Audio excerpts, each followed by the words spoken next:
This is Matthew McConaughey, Natalie Portman. James Patterson, Michael Ian Black, and you are listening to Five questions with Dan Schawbel.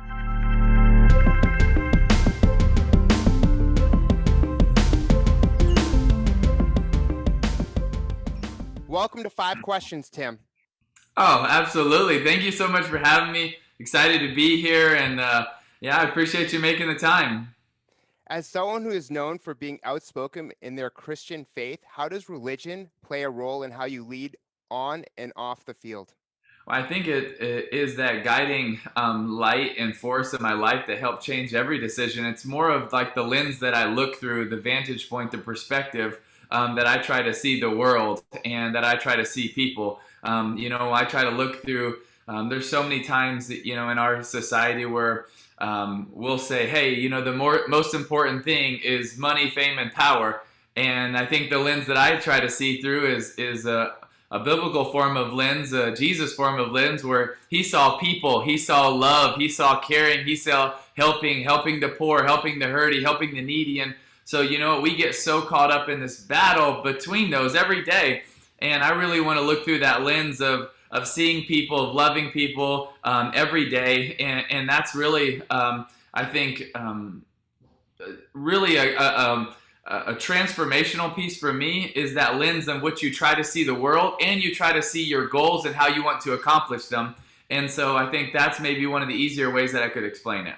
Yeah, that makes a lot of sense. It's sort of like your compass helps you make decisions. It's part of your decision-making Absolutely. criteria and your lens on the world. And I think that's really valuable, especially at a time when it's easy, like you were saying, it's easy to get, pushed in all these different directions. We're a very polarized, political, social world. But, Yes. It's good to have that type of direction too. And not many athletes have successfully transitioned between sports like you have. What do you hope to accomplish in your baseball career that you weren't able to do in football? Well, I don't know if it's something that I want to accomplish that I wasn't able to accomplish in football. I think it's to be able to live out a dream, to live out those passions that I have, and to be able to love what I do every day. I think if it ended right now, I would have already been able to live out another dream. And that's exciting and that's meaningful to me. It's not just about what other people put as goals for you or what you should want to do or what you should want to accomplish. Listen, I have goals. I would love to get to the bigs. I would, love to be able to do certain things. But if I do or don't get there, it's not a success or failure. I think success is living out your passion to the fullest every day. And then, if you're able to get cherries on top, that's awesome as well. Yeah, like it's about the journey and not the end result. If you're not enjoying the journey, what's the whole point of spending years and years and years trying to achieve something if you're miserable the entire time? And I think that kind of connects to, your faith as well and what you believe. That's exactly right, because you're not actually really loving what you do, right? If you're just looking at the result, if you're just looking at that one day of if I hit this, then everything is going to be great. Right? That's not loving the journey. That's not being fulfilled in what you're doing. That's not finding necessarily meaning or significance. It's saying, if I hit this measurement, then everything's going to be fine. And I think that's unfortunately how a lot of times we live in society is, man, if I get this promotion, if I get this fancy car, if I get this house, if I get this plane, if I get this praise, if I get this fame, then everything is going to work. And that's also so many times why we see so many people that find what the world says is success, and then they get it and they're like, oh shoot, this isn't what I thought it was going to be, right? I thought this was going to be everything, but yet I'm still missing so much, and so I don't want to live a life based on one day if I get this, then I'll be fulfilled. No, I'm fulfilled every day when I get to live out my purpose, my passion, my meaning, and help the people I come in contact with and be able to make a difference, because life for me is not about one day, it's about this day. So many times, we talk about purpose or calling in the future as like a one day thing, but I believe it's a this day thing. We don't know how many days we have, but on this day, I'm going to choose to live with purpose, with passion, and with meaning in everything I get to do. Whether I get a shot at the big leagues or fame or fortune, that doesn't matter. Sometimes it can be nice, but what matters on this day is that I do everything I can with it, that I love it, that I pursue it with all my heart, and that I have meaning in this day. It's so powerful and inspirational because a lot of people fall in the footsteps of others or get swayed to go into different paths, and they lose track of who they are and what they actually want to do. And a lot of people live in the future, and I'm guilty of this in my 20s, live in the future instead of the present, and they don't really get to enjoy the present. So that's really good. One of the passion projects and something that you've lived and worked really hard for is this new children's book. And it's come out at a time when children are witnessing a historic pandemic that's left many learning at home in isolation, hopefully reading your book. What would you say to give children and their parents hope for a brighter future? Well, I really wanted to write this children's book because it had been on my heart for a while, and there's so many voices that are calling out to our young people. There's so many things pulling them in so many different ways. And I remember when my parents would read children's book to me at night, how it made me feel. And some of them were really entertaining stories, and some of them had really good truth. Well, I wanted to try to make one that had both, that was entertaining and fun stories of animals, but then also had little truth nuggets in there. And hopefully that's something that we were able to accomplish, because when a child reads or has Bronco and Friends read to them, hopefully they're entertained with the story of all these animals working together to try to get to this grand party, and that every single one of them has a puzzle piece that plays into the grand puzzle. And I really believe that's true in life, that we all have a puzzle piece in the grand piece. And that means we all have worth, and we all have value, and we all have a part to play in the grand giant puzzle.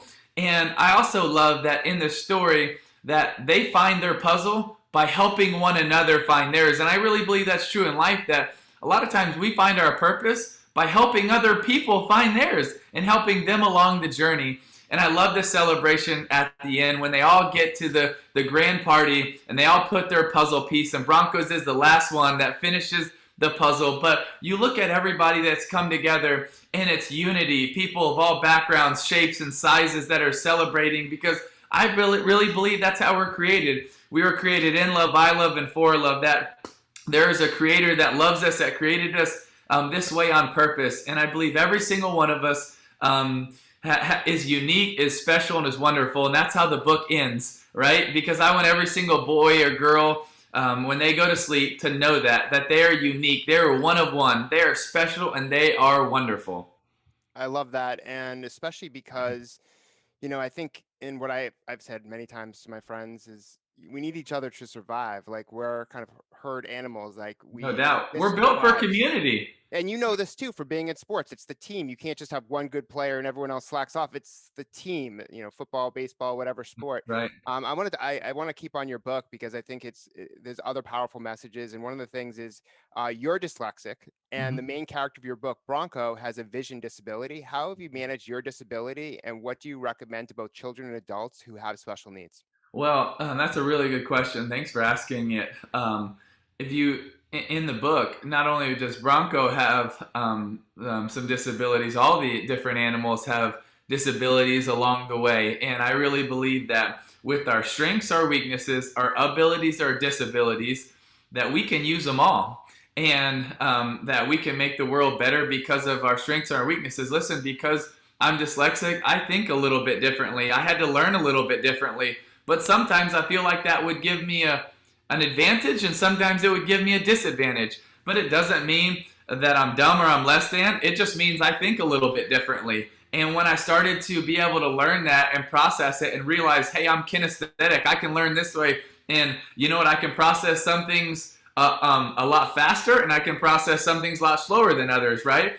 And we're all different, right? And we all learn different ways. We all cope different ways. And so part of that is encouraging people in their differences, that their differences don't make them less than, their differences make you special, because we're all different. All of us have strengths and weaknesses and have abilities and disabilities, whether we want to admit it or not, we all do. And so that's something that I like to bring up, to be able to try to rally people together, because, so many times we want to put on this outward shell that there's no weaknesses in me. Well, we all do.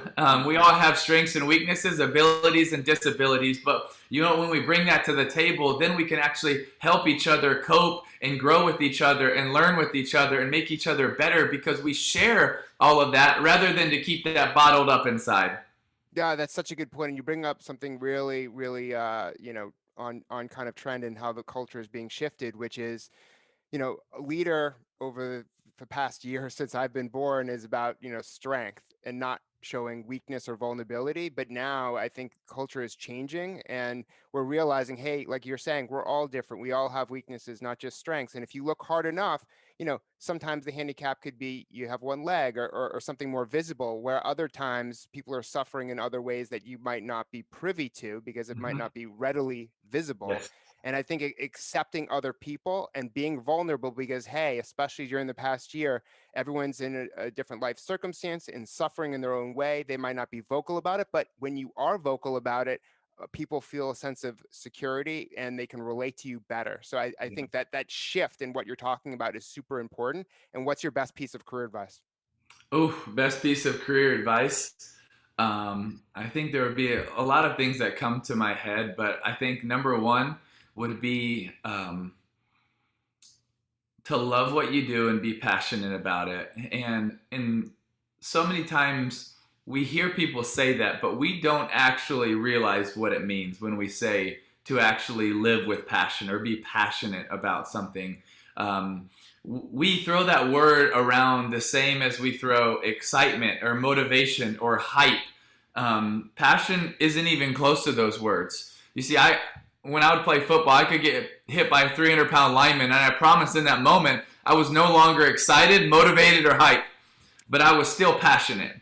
You see, we actually get the word passion is from a 12th century Latin word that actually comes from when Jesus was going to the cross, is for the passion of the Christ. And that's where that word actually comes from. And it really, the word passion actually means that you care so much about something that you are willing to suffer. So the word passion actually means to suffer, but it means I care so much about something that I'm going to do it even if I suffer. You see, Jesus went to the cross because he cared so much about us that he loved us, he was going to suffer. And do we care so much about something, our family, our community, our country, people, whatever it is, that we are going to do it anyways, even if we know we're going to suffer? That's what real passion is. And we get the word compassion from passion as well. That, compassion is I care so much about someone or something that I'm willing to be with them even if I'm going to suffer, right? So we get passion is for them, compassion's with them. And I would encourage people, the best piece of advice is to find something that you're passionate about, that you're willing to do it anyways, even if you're going to suffer, right? You're willing to get up to embrace the grind, even if you're going to suffer. You're willing to stay up late, even if you're going to suffer. You're going to love it, even if you're going to suffer. That's something that you know you're supposed to do. And then also have compassion, right? Find people that even if you're going to suffer with them, that you're going to be in the foxhole with them. That's how much you love them. So to have real passion and real compassion, because when you do that, I really believe that your life will change because you're doing something that your heart is truly in and you truly care about. I think that's great, Tim. And of course, as you can imagine, especially speaking to a lot of people in the arts and entertainment space, follow your passion is very common. But I think the way in which you framed this in terms of, hey, you need to suffer in order to follow your passion, it's not just, rainbows, is Yes. a really important message at a time when, hey, life isn't easy and life has gotten worse, harder for people during the past year. And so, hey, if you really want something, it's going to be a lot of hard work. I used to say in my 20s, I need to sacrifice today for a brighter future because yes, it took like over 100 hours to build, my businesses back then. So I think this was great. I really appreciate the conversation. So thank you so much for being on the show.